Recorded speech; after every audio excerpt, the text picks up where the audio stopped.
Hi, kids. I'm your librarian, Miss Booksy. It's story time. Everybody gather around. Everybody ready? Yeah!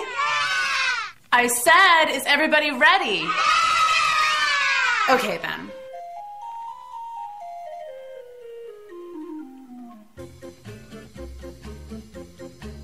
It's story time with Jake Bannerman. I never bought Tony McAlpine records because he was a Negro. Yeah, well. Honestly, I said, no black man can play guitar. You think Stephen King's scary?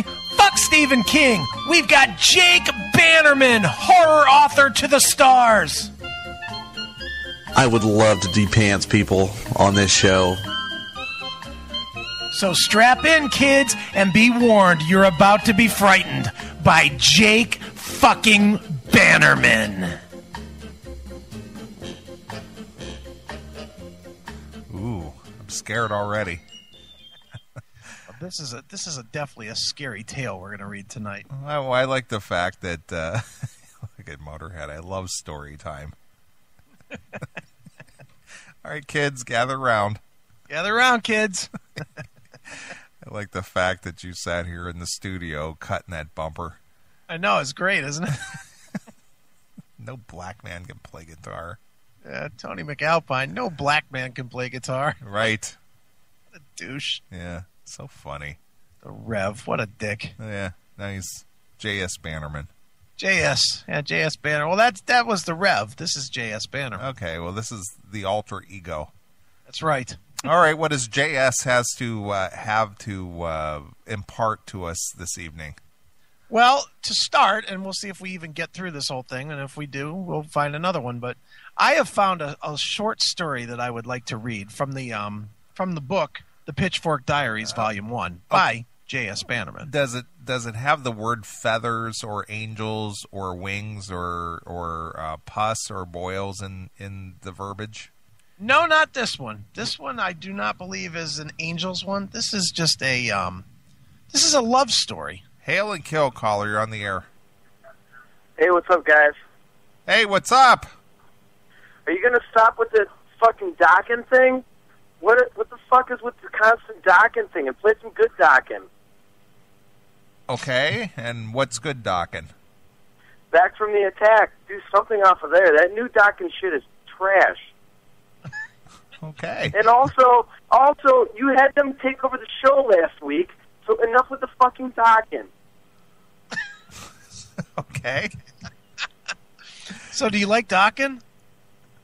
I'm a docking fan, but I think I've had enough. Well, what do you play on your show? Hey, ass, I don't have a show. It's not the point. Exactly.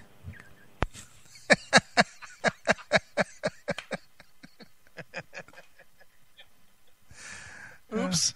Nice. All right, back to JS. Right. The short story that I've chosen for tonight is a love story, as only J.S. Bannerman can tell. It is called The Twisted Flame of Acceptance. Are you ready for the twisted flame of acceptance? Please do. All right, here we go. I'll read a little and I'll stop and let you comment. This is actually a very long one. Okay. So I'll just do a little reading here. Here we go. I bet you remember her, don't you? That girl in school. The one who had the reputation of being loose and easy, and no matter what was said, everyone knew she was the local fuckhole. Okay, there we go with the shocking verbiage. Local fuckhole. She was the local fuckhole. Okay. She was dirty, untouchable. But you know what? Wait a minute. She was dirty but yet untouchable? Yes. That doesn't make any sense. She was dirty, untouchable, but you know what? It was always a double-edged sword. Tell me this. If she was so despicable, why was it that she had been fucked so much? Why was it that there were so many rumors about this girl? Ever since junior high, The stories had been whispered about how she would blow the football team under the bleachers, about how she would fuck the teacher in return for that precious A grade that no one else could get. Okay. She's a goer. I guess.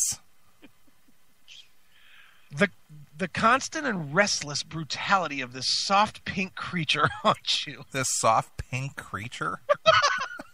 Soft pink creature. Yes. Okay. But is there always fire where smoke exists? Why is there one in every school? Why do we all know her name, and why do we still remember her now, so many years after those school days became buried in the past? Anything? No, I'm still trying to process this, but go ahead. All right.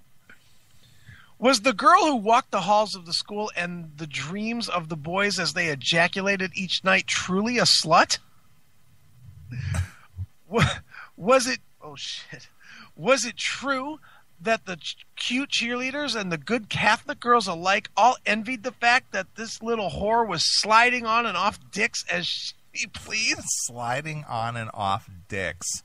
As she pleased. As she pleased. Caring nothing for the moralistic disdain that followed her around. So she banged like a guy. Yeah, apparently there are a lot of them. Okay. So what if she was fucking the entire school, the principal included? And so what if she was having a lesbian affair with the school nurse? The uncomfortable truth was that we had no problem calling her out and treating her like a disease until the time came that we needed our cocks emptied.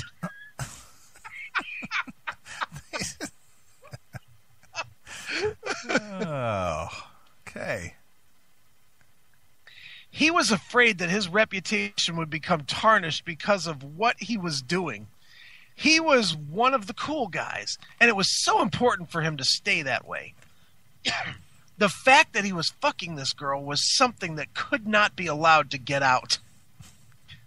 But it was so easy for him to fuck the loose and easy girl. Oh, God, that's great. Thank you, Stephen. The only problem was, though he did not know it, she was not the easy girl. She had feelings for the prom king. She let him fuck her because she yearned to feel accepted. Tell me, how much virginity is burned under the twisted flame of acceptance? The salvation of the slick skin of a cock as it permeates the only thing that you could have kept sacred, your cunt. But instead, it becomes the victim of an age-old story.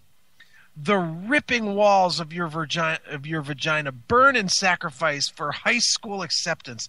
The breaking of angels' bones. And it continued to unfurl decade after decade. The same story playing out time and time again. Shove it in your ass.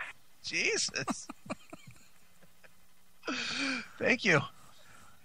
It was the cavalcade of denial that he actually cared as you twirl your lips around his dick, accepting his warm load in your throat, smiling with his cum spilling down your chin in worship ritual. Worship ritual. Worship ritual. Okay. It was hoping that he actually gave more than a fuck about you because you don't want to admit the truth even to yourself. I am loving this. Thank you, Rev.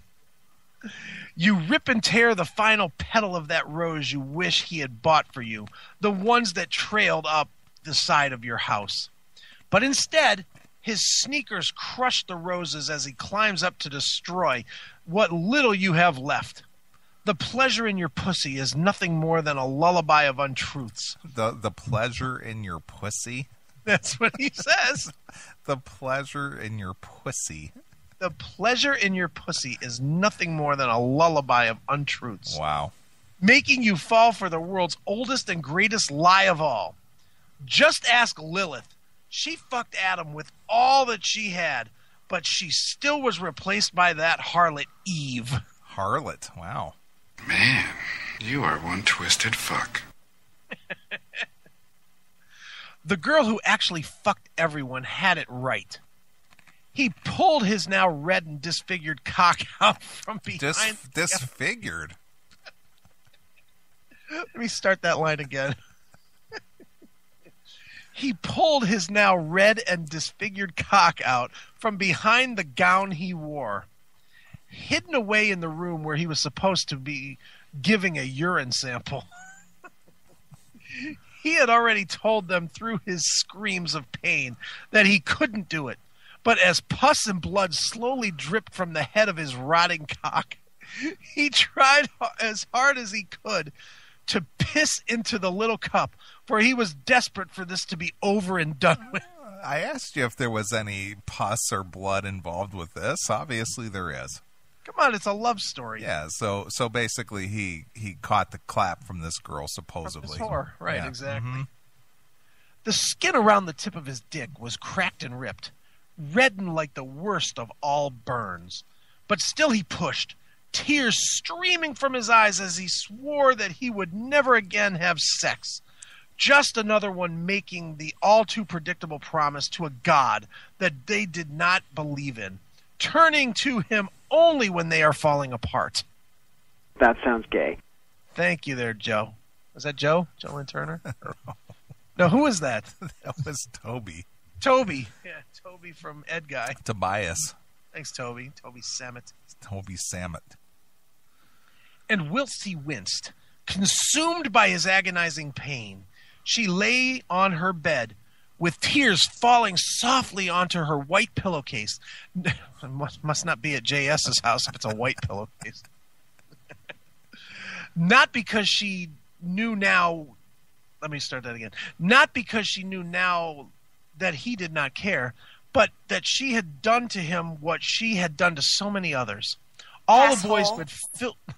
What? Asshole. Thank you.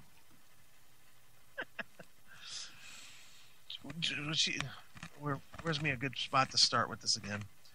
But that she had done to him what he had done to so many others. She had done to so many others. To all the boys who had filled her body with their violent pelvic thrusts, covering her face in their cum and her tits with the bruises they left when they squeezed and abused them for the pleasure alone. Caught up in the alpha male thrill of dominance. The fuck? She had been used, her flesh fucked inside and out, but each one of them left bearing a gift. The rumors of disease were quite exaggerated, for this was not a disease. It was justification. Justification through pain. Pain of the theft of her character. And she had cried a little each time. As the doctors used the scalpel to slice open his cock, the cock that had been medically forced to stay hard. Ooh, medically forced. Keeping the blood canals stiff and full so that they could fillet his cock into nothing more than a severed and ruined piece of manhood.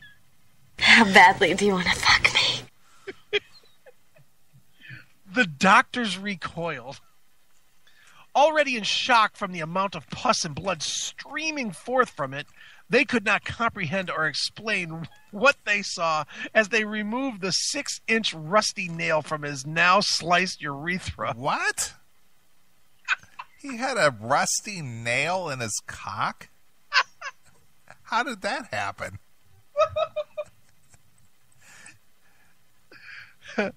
Tell me, what was her name? That's it. That's all? That's it. Well, that doesn't explain how he got a nail in his cock. How did that happen? I don't know. Oh. Okay, well, you know, again, the reach for using the shocking verbiage of pus and blood and pussy and fuckhole and, you know, but it doesn't explain how that happened. Oh, of course not. Would you like another one? He's gay. Yes, Udo Dirkschneider, gay. Thank you, Rev. Thanks for pointing that out. Look at Nathan from Kentucky. It's hard to pee with a nail in your cock. No shit. How did that get there? That's the question. What the hell? Hey, I'll make you a deal. This guy will suck your dick off if you let us go. Contrary to what you believe, not everyone in the industry is a homosexual. How about this deal? He'll suck my dick while you watch and jerk off. All right. Make it fast and sexy. All right. After it's all over, you say, "Oh, what a lovely tea party." The fuck you waiting for, bitch? Start sucking. Like a shot in your fucking mouth, you gay bitch. Ew, dude, you were really gonna suck my dick.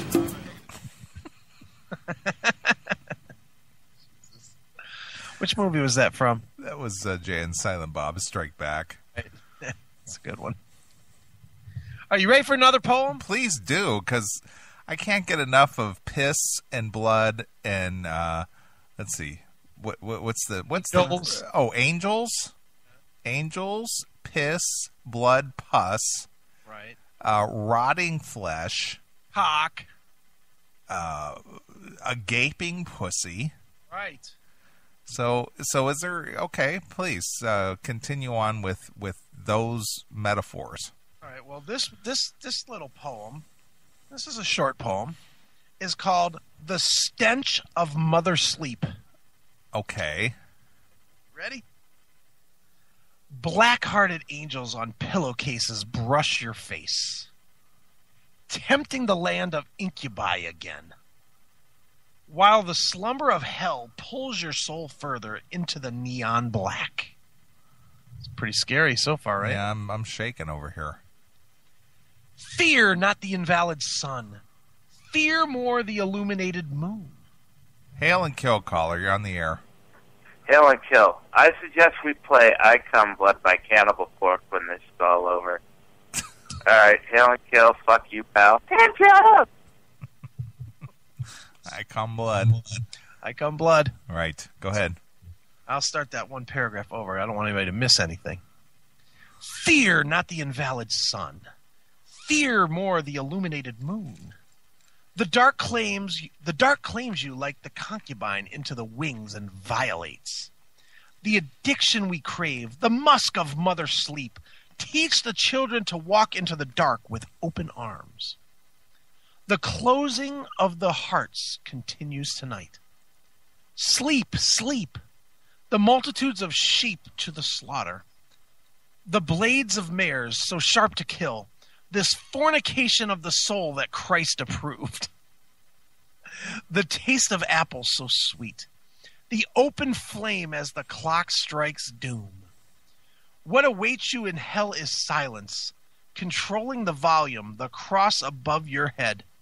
The crucified lamb's revenge begins. Close your eyes, open your soul. That's it. Did he pen that at a at a bar near you? That was it? That's it. That made absolutely no sense. I know, it didn't go anywhere. I mean, again, he's just like crafting just words together that don't mean anything, and he's trying to go for the shock value, but he's got to throw in something about blood and Christ and crosses and angels and tar and feathers and pus and blood and and he just weaves those words together again and again and again. That's basically the whole crux of his writing. He's a power player, dude. Please. Let's not devalue this legendary writer at this point. Please. All right, I have two more here. I'm gonna let you pick which one you'd like because they're both a little bit long. These are short stories again. Okay. Which would you be more interested in hearing about? The guts of Christ or coffin sex? Wow. Let me see here. I think I'm going to have to go a little darker. I'm going to have to go with the coffin sex. All right, let me scroll forward. Okay. Coffin Sex by J.S. Bannerman. Wow. Till death do us part. The newest and most fashionable of trends for the filthily, F-I-L-T-H-I-L-Y. Filthily rich. Okay. Sex in coffins. Yes, it is now possible to rent coffins to be delivered directly to your home to fulfill your sexual desires. Is this a commercial? It sounds like it. Okay. Many packages are available to satisfy any urge imaginable. Does Gene Simmons put a stamp on this? You could rent a cemetery plot for the evening. Have a romantic dinner delivered with the coffin to be served by a 5-star ensemble. Or if you preferred, you could arrange to have a sexual encounter filmed for future viewing or even streamed live on the website. So you do anal? Is it true that chicks fart if you blast them in the ass? Jesus. The erotic images writhed on the television screen as the advert for Till Death Do Us Part burst into life, the sultry voiceover echoing from the speakers. Until now, this had been exclusively the playground of the rich. Now, though, we are introducing lower rates so that you too, yes, you, can fuck alongside the dead.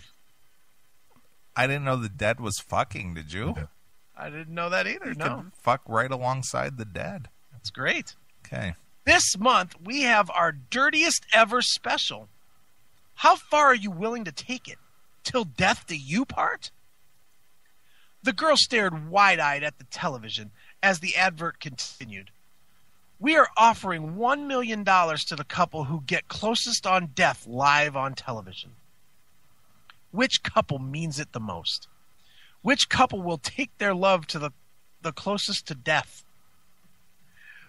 Go ahead. Nope, go ahead. Oh, okay. We will provide you with our penthouse package, the deluxe double-sized coffin lined with Egyptian silk. It is the utmost in luxury, and it is the coffin that we will lower you 6 feet down and bury you as you make love. Dude, you gotta come quick. There's these two filthy pussies just aching to get boned by us. With 1 hour of oxygen ticking away, which couple will pull the switch first? You will really want to die with your partner. Do you really want to die with your partner? Is it worth $1 million to find out? Holy shit! Oh my god!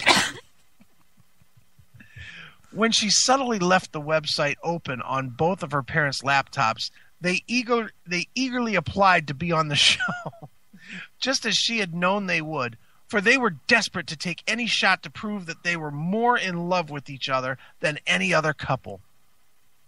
Their 16-year-old daughter, though, knew that the truth was far different. Both her parents treated her more like a best friend than a child, confiding their darkest secrets in her with no exception, as they would ever be betrayed by either of them. Hit the lights. It's boner time. Wow. Everything that they did not want their spouse to know, they confided in their child instead. The numerous foreign women that her father fucked on his business trips. The ring of prostitutes that her mother was secretly running. All of their darkest secrets were shared with her. What a family. I give us about 20 minutes before our first ass raping. This is quite the family, isn't it? Well, they say the family that plays together stays together. Well, no wonder they're together. Jeez, oh man. Mm-hmm. If the truth was ever revealed, it would have ruined their marriage. But they were both careful to keep all evidence of their misdeeds concealed from everyone but their daughter, overcompensating with their efforts to make it seem to the outside world and each other that they truly had the perfect life. What they did not realize, though, was that the balance of the future was in their embittered daughter's hands. She encouraged them to enter, knowing they would not only want the chance to display their united front of perfection to the entire world, but that the $1 million prize would be equally enticing. The $1 million that would go to their child if, by any unfortunate twist of fate, they did not survive. And that was precisely what she intended to happen. Uh-oh. She's going to cash in. Yeah, she's getting her own cash, baby. Right. With the discreet cooperation of the eager producers of the show, she guaranteed them an incredible ending to the world's most controversial show, and in doing so secured her own future at the expense of her parents, using their misguided trust against them. Inside the coffin, the producers installed a small flat screen for video viewing. This was the same as everyone else's, but for the girl's parents, the messages from the producers that everyone else saw would not be displayed in their coffin. Instead, they would see a relentless torrent of images. The mother engaged in violent orgies, the father surrounded by his mistresses. Very nice. I don't understand why you have to be such a little bitch about it. The girl had been meticulously planning this for many weeks beforehand, planting tiny cameras in her father's briefcase and her mother's purse. How tiny of a camera could be undetected? Must have been really tiny.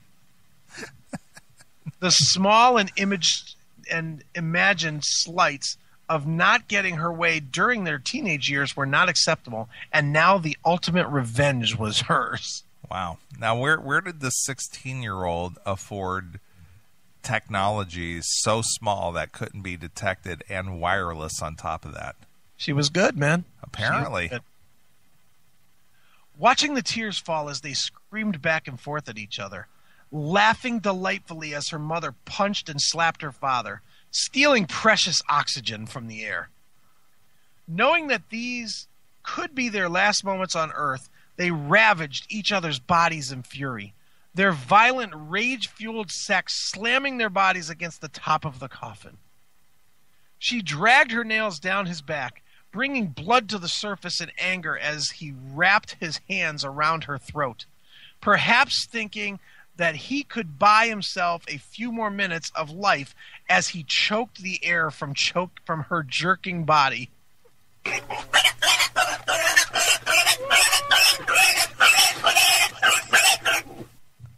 Nice. Continuing to thrust and drive them both toward the deadly orgasm, her eyes bulged as he squeezed harder, his cock pounding in and out of her body as the air grew thin. Of course, the cock comes back out. Right, of course. Holding his breath, he rammed her as hard as he could and crushed her larynx beneath his hands as he stared at the screen that was still torturing her with the images of her husband fucking other women. As the life left his wife, he exploded his cum into her dying body. Sex to die for. Oh, boy. Wow, is he shocking. He's scaring me. Just how would it end? Waiting for the oxygen to finally expire, he collapsed onto the body of his now dead wife. Till death do us part. Still watching as her father's eyes faded to black, she smiled with satisfaction and removed her now soiled panties. Wait a minute. She was wearing her panties the whole time? I guess so. Apparently. For she had been vigorously masturbating as she watched the ending of her parents' marriage and their lives. Oh, boy. Licking clean her juice-covered fingers, her smile widened as she mused to herself that the 20% that she had sacrificed to the producers was a small price to pay to watch as her parents died trapped in a coffin at her hand, their fury and rage evident to all as their lives were ended. 37. My girlfriend sucked 37 dicks. In a row? In a row? That would be the end of that one. That was coffin sex. Well, at least that one had a plot. Yeah, that was quite the story, wasn't it? That one had a plot to it, at least. It wasn't just all about just a bunch of words weaved together that were sounding shocking and horrific. Exactly. There was actually a story there. Yeah, that was something, huh? Finally, a short story from J.S. Bannerman. All right, you got one more? I got one more poem. All right, one more. Because I got to go to bed. All right, this one is simply called The Burning Hand. Oh, boy. Okay. The burning hand, whispering, the ice falling from the rainbow, twisting deceptions create your last breath. The fourth leaf burns as you suffocate your faith. What's the fourth leaf? I don't know. It's the fourth leaf. The fourth leaf of what? It's that leaf that's burning. Okay. Hot leaf? I don't know. Let's see here. The throne seeks members from the dirt you breathe. Suckling youth digress at passing thorns. What passing thorns? What does any of this mean? So again, it's just weaving a bunch of words together. The sands of time fall through the holes in your hands. Your grip becomes weak on the air that you breathe. Clipping the wings of the unborn as you gather the halos. Talking to the lost sounds of death, you fade again. Watch as nothing scrapes away the sky. Scream as slumber destroys you. Caressing the nightmares of the soon-to-be dead, you will die again. Try as you must, as fog rolls down your eyes. Nobody never. The lust, the kiss she stole, and watch her love bloom upon your decay. Say goodbye, though nobody hears your sigh. That's it. Get back on your meds, you little pig. What the fuck did that mean? Meant nothing. That means absolutely nothing. Absolutely nothing. There's no meaning to those words at all. Nope. Wow. Well, that was J.S. Bannerman. JS. Thank you for that. That's good for tonight. I am just a little bit more dumb for hearing all that. I'm not quite as smart as I was 20 minutes ago. No.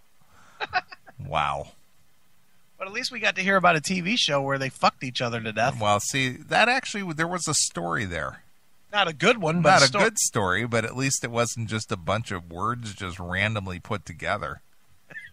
Look at MOL. Just horrible. Yeah, just awful. He might be in a pub or a corner bar near you crafting these stories, Chris. Very, very well could be. I know he's a traveling man. Yeah, he is. He's a world traveler. He certainly is.